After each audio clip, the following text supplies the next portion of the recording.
everyone. Today I'm going to make a video to get you started with the D arpeggios. So this is from the MyViolinBff grade 2 syllabus, and we have to play D minor arpeggio followed by D major arpeggio. So today we're going to do some exercises and do the first octave. Tomorrow we're going to do the second octave, and then on the third day we will put them together and do the whole element. So the first thing we want to do is practice getting into third position. And this is something where people can be a little flat or a little sharp or have the wrong technique, especially with the thumb. So let's go on to the A string, and we're going to be playing A, and then we're going to be moving to third position and playing the higher D with the first finger. So that first finger is where your third finger would go.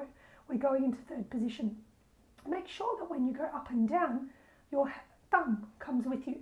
So this is not going to be a shift with the slide. Instead, we're going to have to get to that first finger, the D, without sliding, which is a little more tricky. That's why we want to practice it on its own. Here it goes.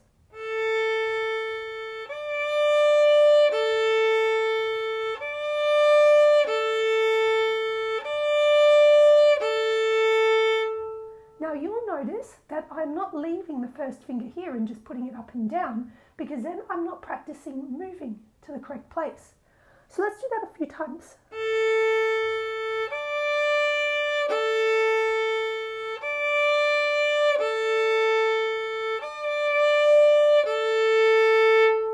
And you want to get used to that sound, the A to the D.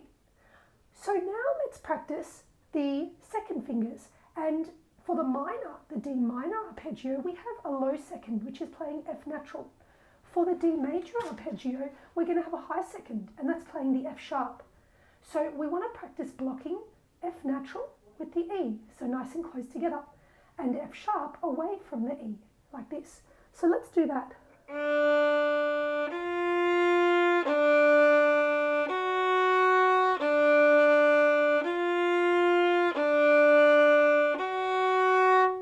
Because that's what makes your arpeggio either minor or major.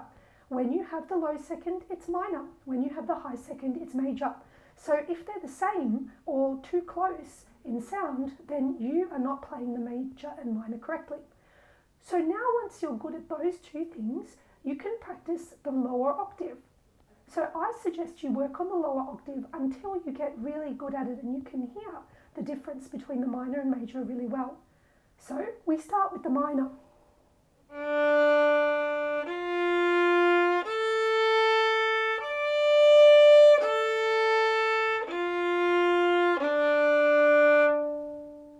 When I go up into position, notice how my thumb comes with me, just like it did when I practiced going in and out of third position to begin with. So let's do the major.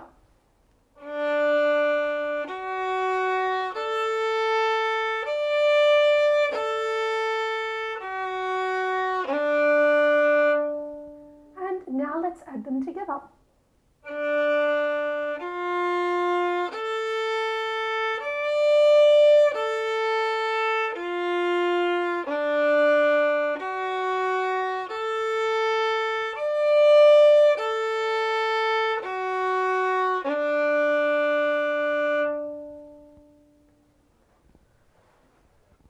So you want to practice that quite a few times and get really used to the sound of the minor and major D arpeggios.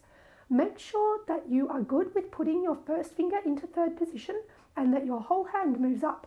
Also make sure that your second fingers are really carefully placed. Once you can do the first octaves well, then you should move to the second video, which is for the higher octave. And I'll be doing that tomorrow. See you then.